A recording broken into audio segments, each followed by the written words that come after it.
नीतीश कुमार बिहार के लिए अच्छे हैं। लालू प्रसाद जी यदि बिहार की राजनीति में नहीं आए होते तो बिहार आज स्वर्णिम काल देखता रहा। एक लाइन में सलाह राहुल गांधी के लिए, तेजस्वी यादव के लिए। बड़ा हो जाइए। लालू जी सिर्फ अपने पत्नी की चिंता की, नीतीश कुमार जी ने बिहार के सभी बहनों की चिंता की। लालू प्रसाद जी गरीब के बेटा थे, लोगों ने सोचा था गरीब की चिंता करेंगे, लेकिन एक बार भी लालू जी ने कभी गरीबों की चिंता नहीं की। नीतीश कुमार बिहार को आगे ले जाने वाले नेता हैं। पगड़ी में रहना ज्यादा अच्छा लगता है कि बिना पगड़ी में? यह एक किस्म का संयोग ही है कि ऐसा कहा जाता है कि शुरुआत आप चाहे जहां से करें, आपने अंत कहां किया ये मायने रखता है। तो आज के प्रभात खबर संवाद का अंत हम आपके साथ कर रहे हैं और ये मायने रखता है कि हम इसे कहां लेकर के जाते हैं। बहुत बहुत आपका अभिनंदन। अब संवाद की तरफ हम आगे बढ़ते हैं, मैं भी जगह ले लेता हूं। हमारे सहयोगी ने अच्छी बात कही कि आप कहाँ कंक्लूड करते हैं, तो हमारे संवाद को, और हम चाहते भी हैं कि इसे अर्थपूर्ण बनाया जाए बिहार के लिए, बिहार के लोगों के लिए। सम्राट जी युवा हैं और बड़ा महत्वपूर्ण महकमा इनके जिम्मे है, वित्त। आप कह सकते हैं कि चाहे घर हो या सरकार, पैसा ही वो आपका केंद्रीय पक्ष होता है जो बताता है कि आप किधर जा रहे हैं, आपकी सेहत कैसी है। तो बात क्यों ना हम लोग सेहत से ही करें। बिहार की सेहत कैसी है? देखिए अजय जी, मैं धन्यवाद पहले देता हूं कि सुबह से लगातार प्रभात खबर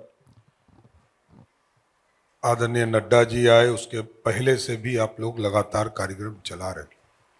मैं धन्यवाद देता हूं कि आपने हमें बुलाया। मैं जो अपना एक्सपीरियंस है हमारा, जो आपने बिहार के स्वास्थ्य और बिहार के अर्थव्यवस्था की चर्चा किया।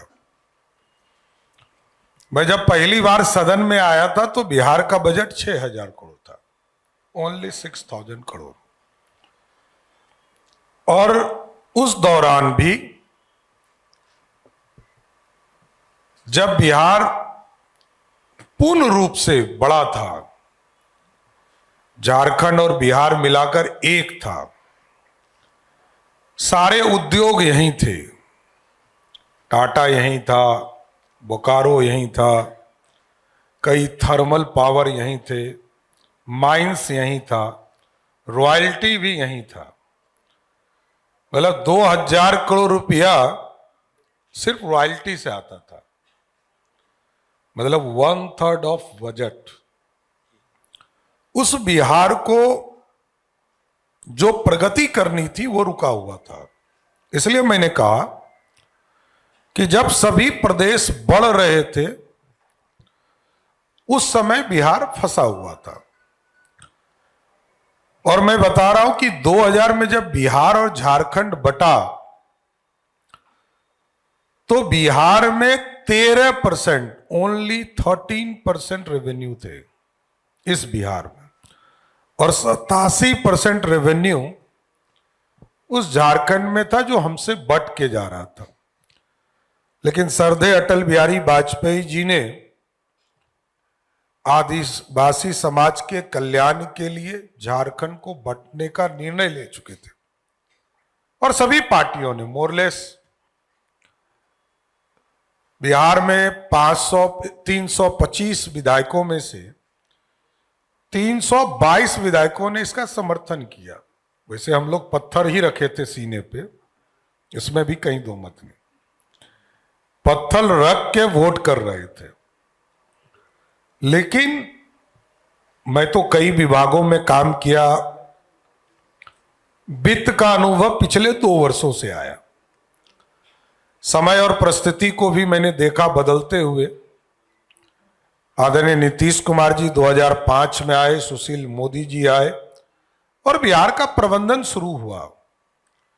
लास्ट जो हमको लगता है कि लास्ट 2005 की जो सरकार थी उसने 23,000 करोड़ का बजट पेश किया।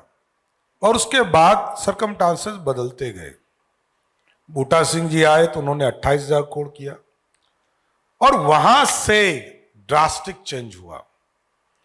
मैंने इसलिए कहा कि जिस राज्य का 13% रेवेन्यू हो अपने बजट में, वो राज्य जब मैं बजट पेश कर रहा था 2024 और 25 का, 25 और 26 का, तो मेरे लिए जिसको पत्थर रखकर झारखंड बांटा था, आज 56 इंच का सीना फूल रहा था कि हमसे 1 घंटा पहले झारखंड ने बजट लाया, उसका बजट 1,40,000 करोड़ था और मेरा बजट 3,17,000 करोड़।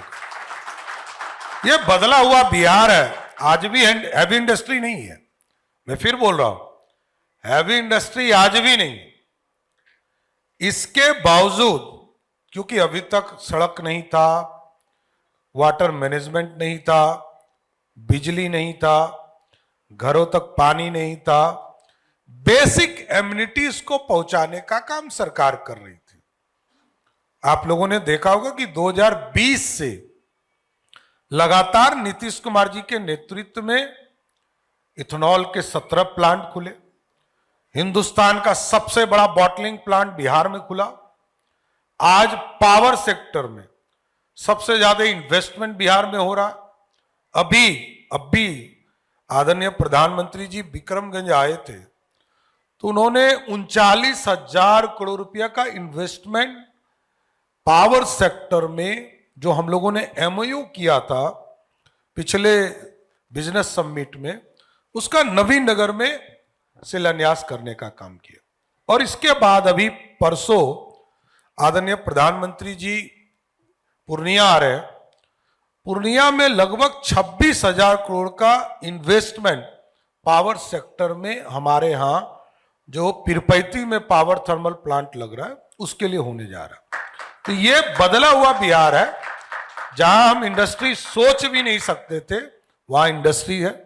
और कुछ लोग ये कहते हैं राजनेता कि बिहार में इंडस्ट्री नहीं लग पाया, तो मैंने एग्जाम्पल दिया, 90 से 2000 तक सब कुछ था, यहां नेतृत्व नहीं था, राजा थे।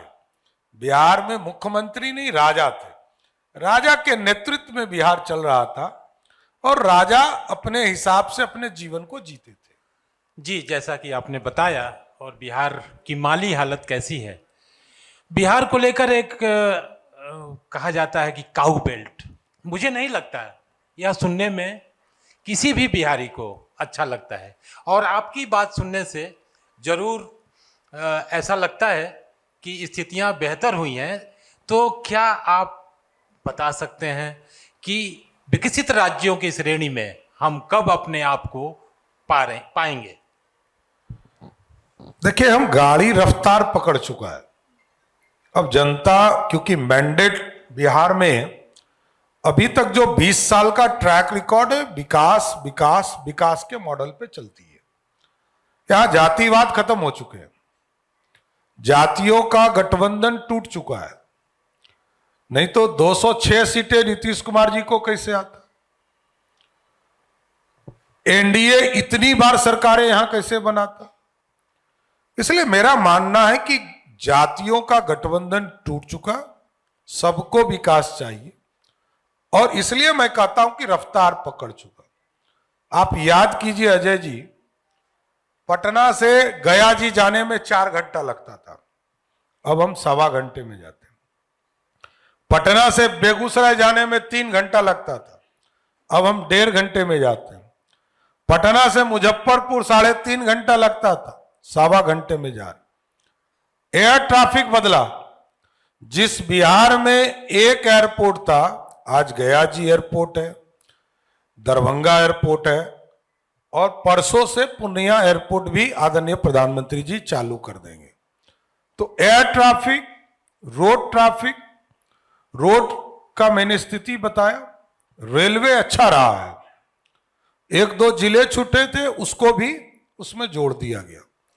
जिस प्रदेश में राजधानी सबसे महत्वपूर्ण ट्रेन मानी जाती थी, 120-130 किलोमीटर के रफ्तार से चलती थी। आज वंदे भारत बिहार में 20 चल रहे हैं, जिसका रफ्तार 160 किलोमीटर की रफ्तार है। यह बदला हुआ बिहार। और आसानी से बिहार के लोग बिजनेस भी शुरू कर रहे हैं। और इसलिए मैंने कहा बिजनेस शुरू कर रहे हैं कि सिर्फ स्वयं सहायता समूह महिलाएं 60,000 करोड़ रुपए का बिजनेस करती है, 60,000 करोड़। और वो स्मॉल स्केल इंडस्ट्री पर लोन लेकर हम लोगों ने देखा 10%, 12%, 15% इंटरेस्ट पे लेकर वो काम करती थी।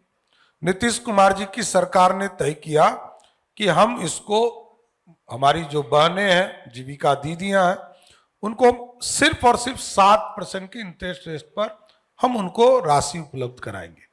और अभी तो और मुख्यमंत्री जी ने पूरी तरह खजाना हमारी बहनों के लिए खोला है कि हम 2 लाख रुपया तक सभी बहनों को देंगे। और इसकी शुरुआत हो गई है। सब जगह फॉर्म भराने का काम, सभी जगह इनरोलमेंट का काम। और जान का आश्चर्य होगा कि 7 तारीख को हमने शुरू किया और आज 13 तारीख है। अभी तक 1,06,00,000 महिलाएं जुड़ चुकी, जो सीधा चाहती हैं कि हम बिहार में उद्योग लगाएं, छोटे छोटे काम करें, स्मॉल स्केल इंडस्ट्री से जुड़े। इसलिए बिहार इकोनॉमिक तौर पर खड़ा हो रहा है। और 2 चीजों की कमजोरी थी बिहार की। एक, बिहार के पास पानी इतने थे कि डर लगता था। ऐसा नहीं कि पानी बिहार का था, पानी नेपाल से आता था। 1,92,000 क्यूसेक पानी नेपाल छोड़ता था। और उत्तर बिहार के 21 जिले में 14 जिले में बाढ़ की स्थिति हो जाती थी। तत्कालीन राजा कहते थे कि भाई मछली कैसे खाएगा गरीब, तो घरों में पानी जाना जरूरी है। तो तत्कालीन राजा का यह बयान होता था।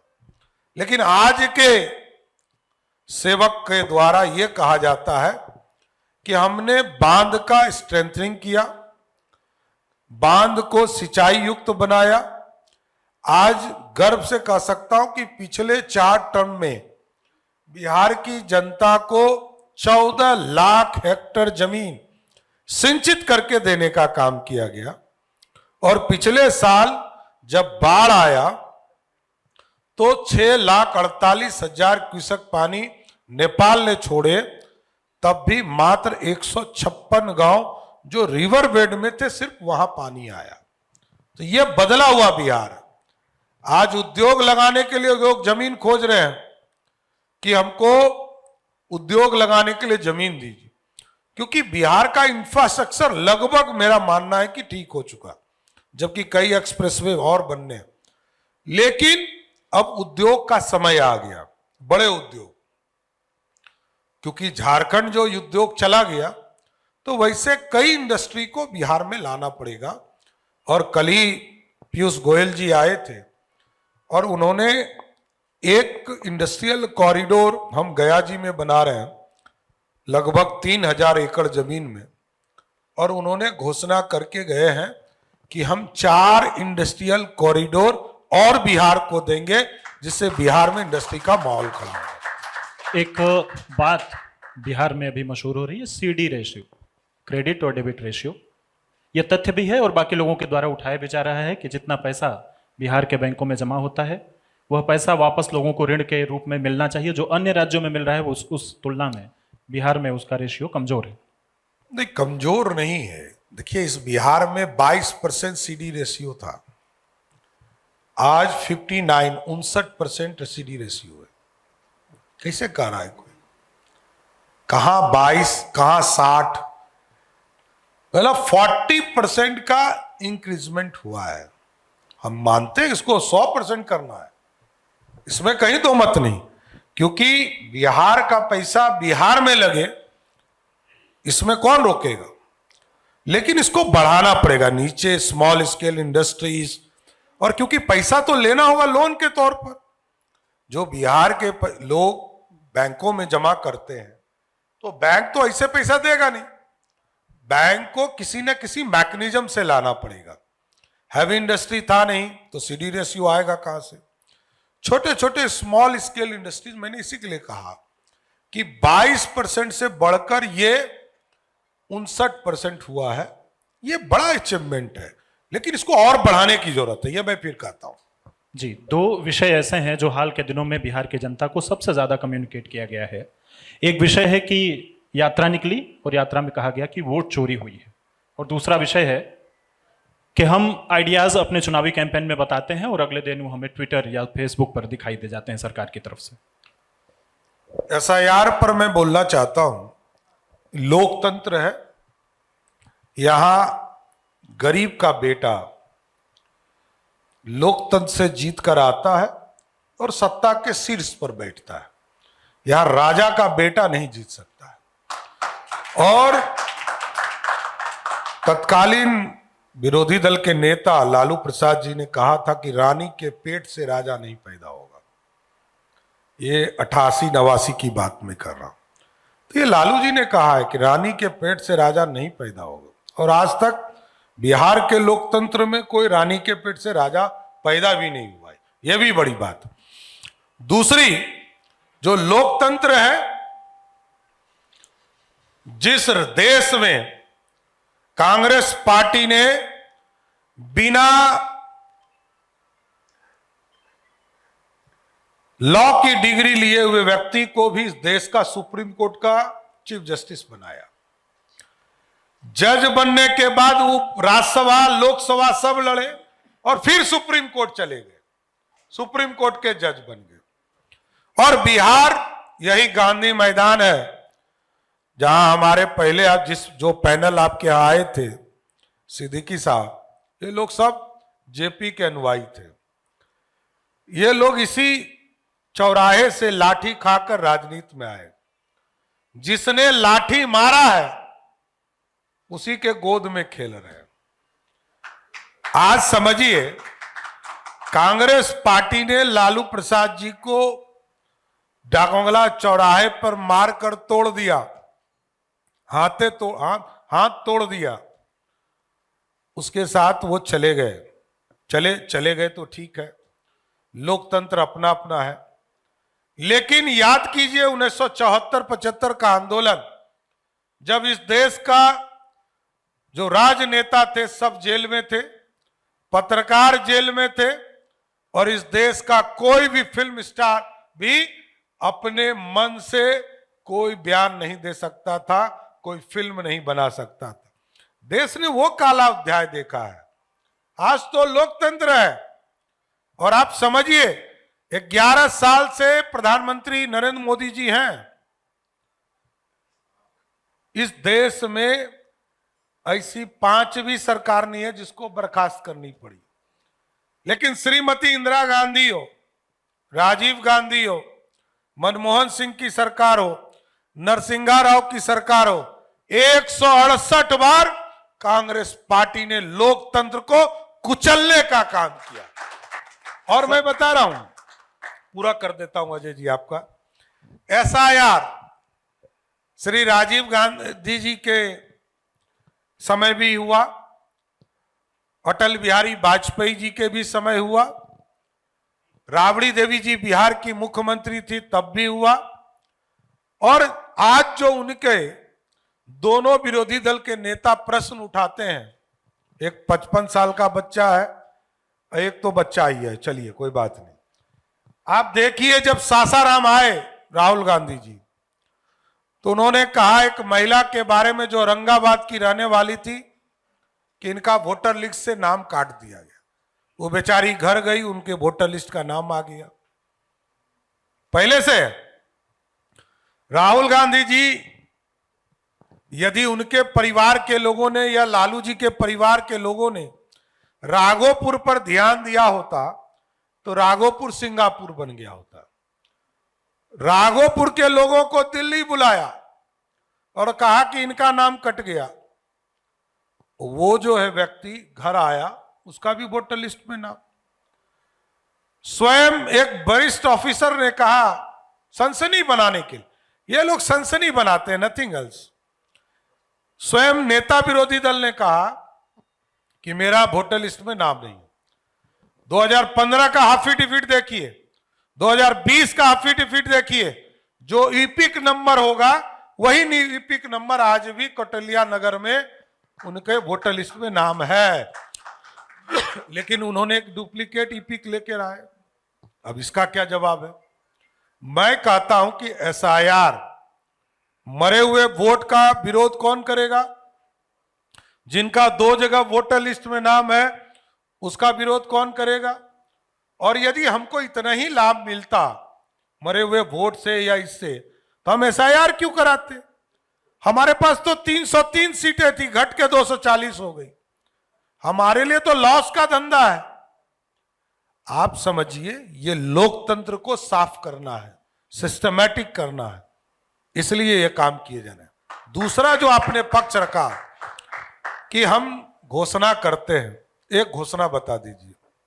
आज मैं प्रभात खबर को खुली छूट देता हूं, एक घोषणा बताइए। अभी भी आप रोज पढ़ते होंगे कि राजद, कांग्रेस, माले, ये सब जो है मैनिफेस्टो का बैठक कर रहा है, तो मैनिफेस्टो को घोषणा पत्र माना जाता है। घोषणा पत्र एक बार राजद दिखा दे, ये सरकार है, इसका दायित्व है। मैं तो आपके मन से कहूंगा, बिहार की जितनी बहनें हैं, यदि किसी ने घोषणा किया जनवरी में, जिसको कोई दायित्व नहीं था, नेता विरोधी दल थे, तो राजद कार्यालय चले जाइए, 9 महीने का 2500 रुपया के रेट से सभी बहनों को राजद के खाते से मिल जाएगा। ये मैं कह रहा हूं। यदि राजद ने घोषणा किया तो किस अधिकार से किया? आप होते कौन है? आपको घोषणा करने का अधिकार है, फॉर्म भराने का अधिकार नहीं है। आप क्राइम कर रहे हो। कांग्रेस पार्टी, राष्ट्रीय जनता दल, ये लोगों को फॉर्जरी कर रहा है। 420 का केस होना चाहिए। रोकेंगे? एकदम रुकेंगे। हम लोगों ने तो कहा है, ऐसा जो करता है उसको गिरफ्तार करके जेल में डालिए। सरकार की योजना चल रही है, और जब घोषणा करना है अब करिए, हमको कोई दिक्कत नहीं है, जनता तय करेगी। एक पीला कार्ड है, 20,000 रुपए प्रति महीने देने की बात हो रही है। किसी का भी देखिए, मैंने कहा, देखिए बहुत कुकुर मुत्ते की तरह पार्टियां आती है, सबका जवाब देने की जरूरत नहीं है। सम्राट जी, आपने अपनी बातचीत के दौरान लालू प्रसाद जी का 3 मर्तबा नाम लिया। बड़े नेता हैं। जी जी, उनके काफी नजदीक आप भी रहे हैं, नीतीश जी के साथ काम ही कर रहे हैं। दोनों नेताओं के बीच 5 खूबियों के बारे में अगर हम आपसे जानना चाहें तो क्या है? देखिए, लालू जी व्यक्तिगत आपसे अच्छे हों खराब हो, नीतीश कुमार बिहार के लिए अच्छे हैं, बिहार को आगे ले जाने वाले नेता हैं। लालू जी सिर्फ अपने पत्नी की चिंता किया, नीतीश कुमार जी ने बिहार के सभी बहनों की चिंता किया। देखिए फर्क समझ लीजिए, लालू प्रसाद जी गरीब के बेटा थे, लोगों ने सोचा था गरीब की चिंता करेंगे, लेकिन एक बार भी लालू जी ने कभी गरीबों की चिंता नहीं किया। अब मैं कहता हूं, लालू जी कहते रहे कि मैंने भगवतिया देवी को सांसद बनाया।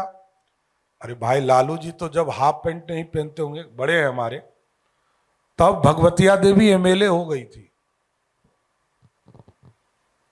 लोहिया कपूरी ठाकुर ने बिहार में सोशल इंजीनियरिंग किया। श्री बाबू ने बिहार में जमींदारी प्रथा को समाप्त कर दिया, जबकि उच्च जाति से आते थे, लेकिन पूरी प्रथा को खत्म किया। यह पहला राज था। ना बंगाल खत्म हुआ, ना उत्तर प्रदेश खत्म हुआ, ना मध्य प्रदेश खत्म हुआ। लेकिन आप सोचिए, श्री बाबू ने आज से 70 वर्ष पहले ये बिहार में रिफॉर्म्स की बात सोची। 50 साल पहले कपूरी ठाकुर जी ने सोचा, महिलाओं को आरक्षण दिया, अति पिछड़ों को आरक्षण दिया, सामान्य महिलाओं को भी मुख्य धारा में लाया। तो मेरा यह मानना है कि लालू प्रसाद जी हानिकारक हुए बिहार के लिए, और नीतीश कुमार जी ने बिहार में विकास करके जनता को दिखाने का काम किया। यूं तो भारतीय जनता पार्टी एक से बढ़ के एक रिकॉर्ड्स उसके नाम शामिल होते जा रहे हैं, पर एक रिकॉर्ड है जिससे मैं आपके बारे में पूछता हूं कि हिंदी पट्टी का सिर्फ इकलौता ये बिहार राज्य है जहां भारतीय जनता पार्टी का मुख्यमंत्री आज तक नहीं बना है, वरना कोई ऐसा हिंदी भाषी राज्य नहीं है जहां भारतीय जनता पार्टी का मुख्यमंत्री न बन गया हो। देखिए, सरदेय अटल बिहारी वाजपेयी जी ने तय किया कि हम सहयोगी के भूमिका में रहेंगे। 2000 याद होगा आपको अजय जी, बिहार में 70 सीटें जीत के आई थी भारतीय जनता पार्टी और 34 विधायक जीत कर आए थे समता पार्टी। तब भी भाजपा ने नीतीश कुमार को चुना था और नीतीश कुमार जी को नेतृत्व दिया। पिछले चुनाव में भी नीतीश जी ने स्वयं फोन करके नड्डा जी को कहा कि मैं मुख्यमंत्री नहीं बनना चाहता हूं, मेरी पार्टी को कम संख्या आया। नरेंद्र मोदी जी ने फोन करके कहा कि नीतीश जी, आपने बिहार को संवारा है, आगे भी आप ही मुख्यमंत्री होंगे। ये प्रधानमंत्री जी ने आगे बढ़कर, इसलिए हमारे लिए मायने नहीं रखता है। हम बिहार के विकास के लिए समझौता करते हैं, हम बिहार को समृद्धि के लिए ले जाना चाहते हैं। समय आएगा, नीतीश कुमार जी का नेतृत्व है, भारतीय जनता पार्टी जरूर आगे के दिनों में सरकार बनाएगी, इससे कभी पीछे नहीं हटता हूं। लेकिन आज नीतीश है और कल भी नीतीश रहेंगे। मतलब आप ये साफ कर रहे हैं इस मंच से, प्रभात खबर के इस मंच से, कि 2025 का परिणाम और उसके बाद जो भी मतलब जो सरकार बनेगी उसकी कमान नीतीश जी के हाथ में। कोई कंफ्यूजन ही नहीं है। कोई नई बात होती तब तो चर्चा करते। कल भी नीतीश कुमार जी आज भी जिस गति से बिहार चला रहे, देखिए, बाप तो बाप ही होता है और ना बाप टायर्ड होता है ना रिटायर्ड होता है, बाप तो बाप ही होता है, इतना जरूर कहूंगा। जी, आप काफी दौरे कर रहे हैं, बिहार के अलग अलग इलाकों में जा रहे हैं। क्या लगता है इस बार एनडीए को कितनी सीटें मिलने जा रही हैं? क्या देखिए, हमको जो अनुभव है जी, और मैं पिछले 30 वर्षों से बिहार की राजनीति में हूं, मेरा स्पष्ट मानना है कि जनता की आकांक्षा दो राह पे खड़ी है। एक तरफ लालूवाद है और दूसरे तरफ नीतीश और मोदीवाद है। एक तरफ लालू जी के साथ कांग्रेस पार्टी खड़ी है, सर को जुदा करने वाले लेफ्टिस्ट खड़े हैं, लाल झंडा जिसको मुड़ी काटना, सर काटने वाला पार्टी कहा जाता था, ये लोग हैं खड़े। 40 वर्षों तक कांग्रेस ने भारत को लूटा है, बिहार को लूटा है। 15 साल तक लालू यादव जी ने बिहार को लूटा है और इसलिए मैं कह रहा हूं कि लालू और नीतीश की लड़ाई है, क्योंकि लालू जी के नेतृत्व में राष्ट्रीय जनता दल है, उनके प्रतिनिधि बदलते रहते हैं। पहले राबड़ी देवी जी थी, अभी तेजस्वी यादव है, कल हो सकता है मीसा भारती होगी, परसों रोहनई आचार्य होगी, उसके आगे तेज प्रताप होगा। तो इसलिए यह भी डर लगता है कि लालू जी कल ये भी नहीं कह दे कि भाई तेज प्रताप को बाहर कर दिया घर से, कहीं तेजस्वी को भी बाहर नहीं कर दे। पार्टी तो लालू जी की है ना, मालिक वहां लालू जी हैं। इसलिए बिहार की जनता को भरोसा ही नहीं है। लालू प्रसाद जी के थ्योरी से बिहार नहीं चल सकता है। यहां नीतीश कुमार और मोदी जी ने जो विकास किया है, डबल इंजन की सरकार, उस पर जनता भरोसा करेगी, ये मेरा मानना है। एनडीए के भीतर कुछ घटक दल की जगह हम अगर नाम लें चिराग पासवान जी का, तो उनके बयान ऐसे आते रहे हैं जिससे लगता है कि कुछ खटपट चल रही है, खटराग है। तो ऐसी स्थिति में सीटों का बंटवारा एक बड़ा पेच हो सकता है क्या? देखिए, लोकसभा में भी आपने देखा, सब मिलकर हम चुनाव लड़े हैं, आगे भी विधानसभा चुनाव भी हम सभी दल मिलकर लड़ेंगे और बिहार में फिर से एनडीए की थंपिंग मेजॉरिटी का सरकार बनेगी। ये भरोसा है आपको? एकदम, सब लोग मिलकर। देखिए, बिहार सबने मिलकर देखा है बिहार का विकास, सबको अपने पुराने दिन याद है, बिहार की जनता जानती है सड़क नहीं था, बिजली नहीं था, पानी नहीं था, सेफ्टी नहीं था। आज अजय जी आप रात के 12 बजे खाना खा के निकल जाइए और मैरीन ड्राइव से सीधे मोकामा चले जाइए और मोकामा से 1 घंटे में लौट कर आ जाइए, आप एकदम सुरक्षित होइएगा, ये मैं गारंटी देता हूं। कोई आपका व्यक्तिगत विरोधी है तब नहीं कर सकता हूं, व्यक्तिगत विरोधी का कोई इशू नहीं, लेकिन बिहार में सुशासन है, सत्ता में सुशासन में लोग बैठे हैं और सुशासन देश की जीडीपी में जो योगदान है बिहार का, अपने 14वें स्थान पर आते हैं बिहार के लोग। और जब प्रति व्यक्ति आय की गणना की जाती है तो हम आखिर में आते हैं। मैं कहूँ कि अगर 2047 तक भारत ने विकसित देश बनने का सपना देखा है तो बिहार को 2047 में कहाँ देखेंगे? देखिए 2047 तक तो बहुत आगे आ जाएंगे, लेकिन मैं इतिहास के पन्ने में बार-बार जाता हूँ, इसलिए जाता हूँ, गाड़ी खराब ना हो। श्री बाबू के बाद जितने मुख्यमंत्री हुए, लालू जी के पहले तक किसी ने 5 साल पूरा नहीं किया, तो बिहार की अर्थव्यवस्था खड़ी ही नहीं हो सकती है। सब ने डिस्ट्रॉय किया, लूटते रहे। लालू जी के बाद और इंजन खराब हो गई, गाड़ी की गाड़ियां बैठ गई, क्योंकि उनके शासन काल में नया कुछ हुआ ही नहीं, सब ध्वस्त होता चला गया।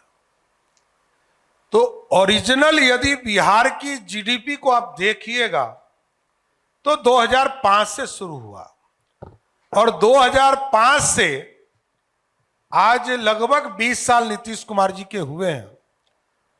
12 या 13 साल ऐसे हैं जिसका जीडीपी रेट बिहार में डबल डिजिट में है और आज भी राष्ट्रीय स्तर पर हम तीसरे राज्य हैं जहां का जीडीपी इस देश का सबसे तेज गति से विकास कर रहा है। यह बदला हुआ बिहार, तो हमको टॉप करना पड़ेगा, नो डाउट। आज यदि हम तीसरे हैं, दूसरे हो गए हैं कल से, तो हमको टॉप पे जाना पड़ेगा। सबसे तेज गति से बिहार को विकास करना पड़ेगा, इंडस्ट्री को खड़ा करना पड़ेगा और सब बिहारी को वापस बिहार में लाना पड़ेगा, क्योंकि लोग डर से पलायन कर गए थे, घरों को छोड़ दिया था, घर में बिजली नहीं थी, पानी नहीं था, सड़क नहीं था, तो गांव छोड़ दिए थे। आज लोग घरों में रहने लगे। जिस बिहार में 11% पलायन रेट था वो घटकर 2% पर आ गया और धीरे धीरे हम लोगों की उम्मीद है कि 2047 तक $2 ट्रिलियन की इकोनॉमी बिहार को बनाने के लिए हमको हर हालत में इंडस्ट्री को खड़ा करना पड़ेगा। बिहार का एक हिस्सा है जिसमें अगर नई धोती पहन करके कोई अपने मालिक के सामने कमजोर तबके का आदमी आ जाता था तो उसको जलालत झेलनी पड़ती थी। अगर दूल्हा घोड़ी पर बैठ गया तो उसको जलालत झेलनी पड़ती थी, उतार दिया जाता था। अगर कुएं से पानी निकाल लिया तो उसको जलालत झेलनी पड़ती। कहते हैं कि सामाजिक न्याय का ये वाला जो हिस्सा है वो लालू काल में सर्वाधिक बदला है। लालू जी कहां से लालू जी आ गए? अरे लालू जी के पहले एक दरोगा बाबू मुख्यमंत्री हुए, कपूरी ठाकुर जिस समाज से आते थे, नॉट इवन 1%। किस विचारधारा की बात कर रहे हैं? अरे लालू जी आए तब तो बिहार लुट गया। आप सिर्फ पता कर लीजिए जमीन किसने खरीदा 1990 से लेकर 2025 तक, आपको पता चल जाएगा कि बिहार किसने लूटा है बिहार को। उच्च जाति के लोग सबसे ज्यादा बेचने वाले होंगे, आपको मैं लिख के देता हूं, सबसे ज्यादा बेचने वाले। तो मैं किसी पे आरोप नहीं लगाता हूं, लेकिन मेरा स्पष्ट मानना है कि लालू प्रसाद जी यदि बिहार की राजनीति में नहीं आए होते तो बिहार आज स्वर्णिम काल देखता रहता। यदि लालू जी का वो 15 साल ये गैप हटा दिया जाए तो बिहार सर्वाधिक विकास करने वाला राज्य होता, क्योंकि जब दूसरे राज्य बढ़ रहे थे तब हम पीछे जा रहे थे, उद्योग का धंधा चला रहे थे, मुख्यमंत्री स्पॉन्सर्ड स्कीम चला रहे थे, उसका नाम था अपहरण उद्योग। मुख्यमंत्री आवास से पूरी योजना चलाई जाती थी, यही था। बेटी की शादी होती थी, सारा शोरूम लूट जाता था। यही था ना शासन। नीतीश कुमार जी के किसी परिवार के बारे में आप जानते हैं? एक का नाम बता दे। बेटा को इधर कुछ दिनों से जानने लगा लो, नहीं तो कोई जानता भी नहीं था। देखिए, बिहार त्याग की धरती है। मां सीता का जन्म यहीं हुआ, भगवान राम को भी शिक्षा यहीं मिला, गौतम बुद्ध को भी ज्ञान यहीं प्राप्त हुआ, और मोक्ष की भी धरती यही बिहार है। इसलिए यह गौरवशाली इतिहास वाला है और स्वर्णिम काल भारत देने वाला यही राज्य है। इसी पाटलिपुत्रा की धरती भारत को स्वर्णिम काल दिया। निसंदेह ये बातें सच हैं, लेकिन क्या नरसंहार भी सबसे ज्यादा बिहार में हुए? और वो जो भी समय- हालिया घटनाएं हैं उसको जोड़ के लोग देख रहे हैं। एकदम मैं बताना चाहता हूं, देखिए, अपराध उसको कहते हैं जिस पर कोई कार्रवाई नहीं हो। नरसंहार हुए, बातें नरसंहार से लेकर हजारों नरसंहार हुए, कोई कार्रवाई नहीं होती थी, सजा नहीं मिलती थी। नीतीश कुमार जी ने स्पीडी ट्रायल चलाया। और आज मैं आपको बताना चाहता हूं, बिहार में जितनी अपराध होते हैं, व्यक्तिगत, मैंने फिर कहा, व्यक्तिगत झगड़े का मेरे पास सॉल्यूशन नहीं है, लेकिन एक भी अपराध हमारे लिए चिंता का विषय है। गोपाल खेमका जी की हत्या हुई, 100 घंटे में जो आदमी कलकत्ता में जाके छुप गया था, उसको दाढ़ी मोछ सब बाल मुड़ाना पड़ गया, तब भी उसको बिल से निकालकर बिहार के जेल में डालने का काम किया। उसी तरह एक अपराधी की हत्या, मैं अपराधी ही कर रहा हूं कि गैंगवार था, जो पारस हॉस्पिटल में हो। अब सोचिए, पुरलिया जेल से इसकी घटना की साजिश रची गई, और उसके बावजूद जो अपराधी थे उसको 100 घंटे के अंदर गिरफ्तार किया। आज कार्रवाई होती है, न्याय मिलता है, इसलिए जनता का भरोसा है। आज कोई भी बड़ा व्यक्ति बच नहीं सकता है। उनके समय बड़े लोग बचते थे। साबुद्दीन पर पुलिस कार्रवाई करती थी, लालू जी रोक देते थे। तस्लीमुद्दीन पर कार्रवाई होता था, लालू जी रोक देते थे। जितने बिहार के अपराधी थे उसको बचाने का काम स्वयं लालू जी करते थे। यही फर्क है नीतीश जी और लालू जी में। इसलिए मैं कहता हूं, यह सुशासन है और वहां दुशासन का राज था। कई कोने से यह आवाज आती है, सम्राट जी मुख्यमंत्री बनाए जा सकते हैं। नहीं, मैं एक राजनीतिक कार्यकर्ता हूं, भाजपा का एक छोटा सा कार्यकर्ता हूं, यही काफी है मेरे लिए, और कोई चिंता नहीं करता हूं। एक रैपिड फायर वाला सेशन हम करते हैं, जल्दी जल्दी सवाल जवाब उसमें कोई रखते हैं। दिक्कत नहीं। तो पहला सवाल है कि जनता को बदलना मुश्किल है कि नेता को? देखिए, जनता भोली होती है, जनता को समझाना पड़ता है। जनता भाग्य विधाता भी है लोकतंत्र में, लेकिन जनता को उचित समझाने का काम वो मीडिया के ही साथी कर सकते हैं। इसलिए आप अपना अच्छा रोल कर दीजिए, पूरा बिहार और अच्छा हो जाएगा, गारंटी देता हूं। आपके राजनीतिक हीरो कौन है? नरेंद्र मोदी, पहला प्रधानमंत्री देखा जिसने, नरेंद्र मोदी जी को मैं कई बार बैठकों में, मैंने तो काम तो लालू जी के साथ भी किया, लेकिन लालू जी कभी नहीं पूछे कि रोड बना कि नहीं तुम्हारे यहां, रोड के लिए चिंता किए हो कि नहीं किए हो। नीतीश जी को बहुत वर्कआउट करते देखा, सिर्फ विकास की ही चर्चा 1 to 1 में यही करते हैं, पॉलिटिकल बात के बाद। और मोदी जी ने जितना रिव्यू करके एक एक काम को और भारत श्रेष्ठ करने वाला कोई प्रधानमंत्री मिला तो उसका नाम है नरेंद्र मोदी साथी। नेहरू या पटेल में से किसी को चुनना हो तो? 100% पटेल को चुनूंगा, इसमें कहा दो मैं। आपके हिसाब से बिहार का अब तक का सबसे बेस्ट मुख्यमंत्री कौन है? श्री बाबू और नीतीश कुमार, कर्पूरी ठाकुर। एक लाइन में सलाह राहुल गांधी के लिए, तेजस्वी यादव के लिए। बड़ा हो जाइए, बड़ा दिल दिखाइए। पगड़ी में रहना ज्यादा अच्छा लगता है कि बिना पगड़ी में? देखिए, वो कमिटमेंट था। मैं एक राजनीतिक कार्यकर्ता हूं और मैं कमिटमेंट से चलता हूं। लड़ना है तो लड़ूंगा, मरना है तो मरूंगा, लेकिन लड़ने के लिए पार्टी ने दिया था तो सर पे मुरेठा बांध कर निकला था, इसमें कहीं दो मत नहीं। हिंदी गाना सुनते हैं या भोजपुरी? हाँ? हिंदी गाना सुनते हैं या भोजपुरी? नहीं, मैं तो अंगिका प्रदेश से आता हूं, लेकिन मैं बिहारी हूं तो भोजपुरी भी सुनता हूं, हिंदी भी सुनता हूं, मैथिली भी सुनता हूँ और मगही भी सुनता हूं, क्योंकि 40-42 साल से पटना में हूं तो मगही भी सुनना पड़ता है, और शादी भी मगही में हो गया है, तब तो और मजबूरी है सुनना। बिहार के किसी जगह पे जाके खाना पसंद है, वो जगह कौन सी है?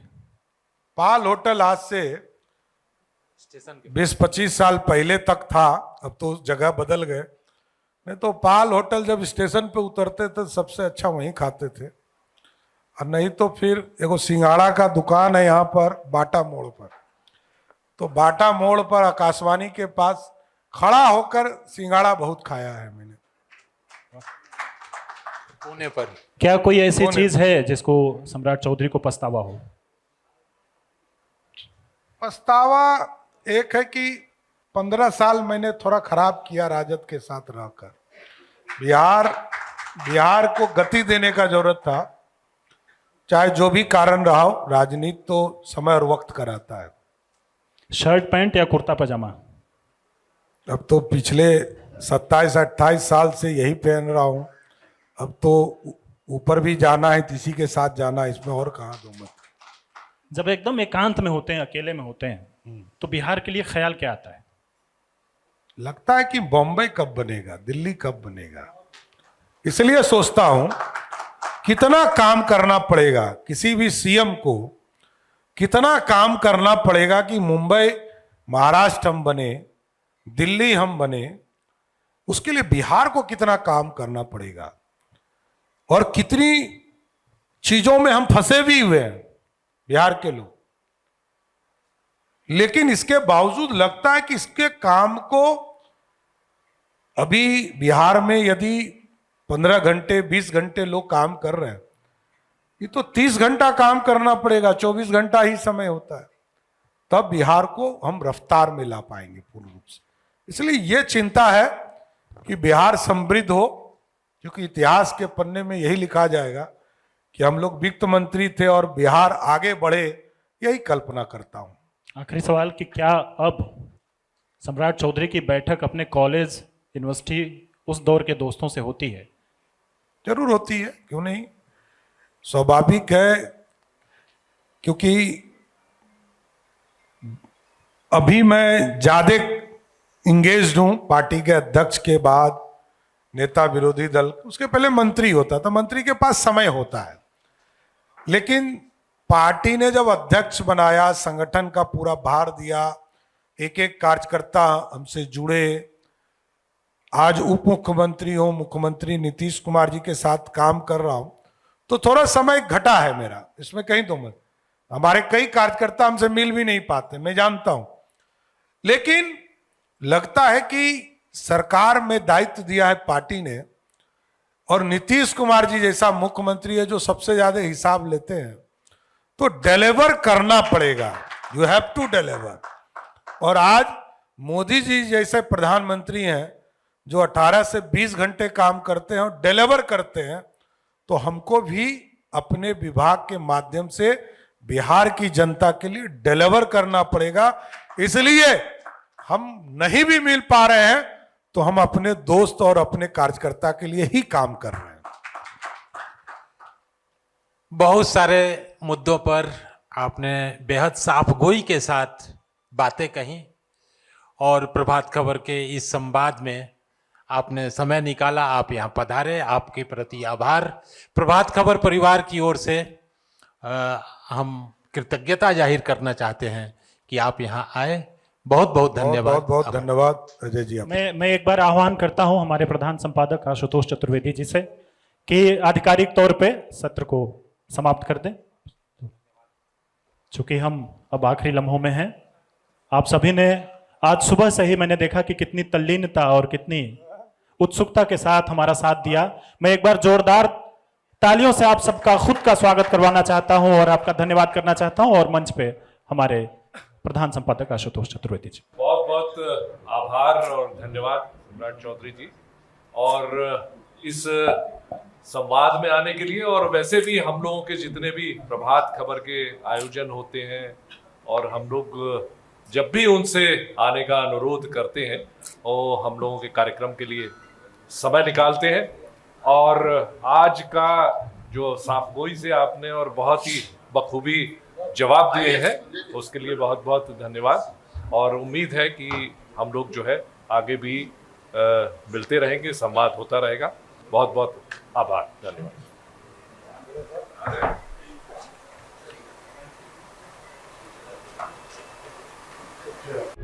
प्रभातखबर.com, विश्वास वही, रफ्तार नहीं।